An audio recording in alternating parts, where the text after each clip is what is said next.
La seule solution que nous avons en tant que travailleurs sans papier, c'est grève de faim. Je vais vous donner un petit exemple.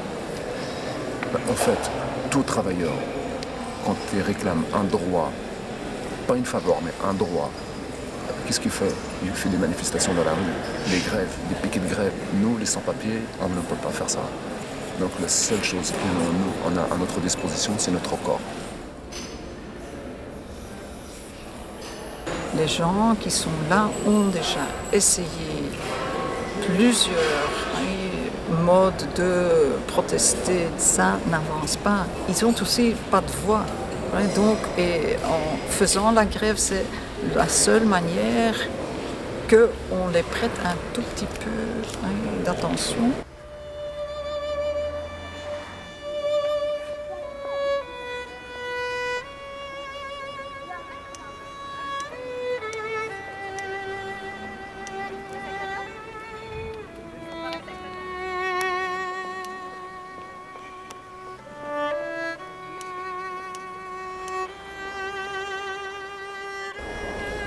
Des fois, quand il y a des travail noir, je vais partir pour faire, parce que si je ne fais pas ça, comment je vais dormir, comment je vais manger, comment je vais boire. Non, c'était des prix misérables, quoi. On travaillait pour 25 € pour 14 heures. Tu travailles 14 heures, 15 heures. On refuse de leur donner des papiers tout en sachant qu'ils vont rester ici, sans droit, sans papier, et qui seront exploités de façon scandaleuse. Donc c'est un combat plus grave aussi contre une certaine forme d'exploitation de l'homme par l'homme et d'esclavage. C'est l'esclavage moderne. On ne se déplace pas par esprit d'aventure, mais on se déplace quand on pense qu'on va pouvoir améliorer sa situation. Et comme il y a des pays où la misère est absolue, il y a évidemment une volonté de venir dans notre Eldorado à n'importe quel prix.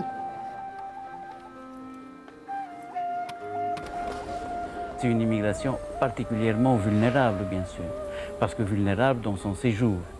Et à partir de là, soumise à toutes les pressions, à tous les chantages possibles. Donc, elle est amenée à accepter les conditions de travail encore plus dures, soumise à absolument tous les aléas et avec la peur au ventre de manière quotidienne. C'est la situation des clandestins qui se développe et qui permet à ce que certains, comme Emmanuel Terré, ont appelé la délocalisation sur place, c'est-à-dire la capacité, la possibilité à produire ici, mais dans les conditions du tiers-monde.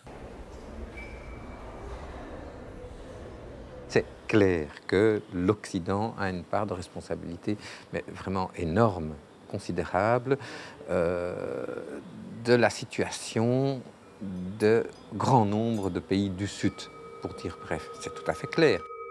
La politique européenne est une politique de fermeté, c'est une politique d'Europe forteresse, de dépenses importantes pour sécuriser les frontières de l'Europe, tout un dispositif technologique qui est mis en place et qui vise d'une certaine manière à essayer d'exporter les formes de barbarie que nous appliquons maintenant en Europe aux pays limitrophes.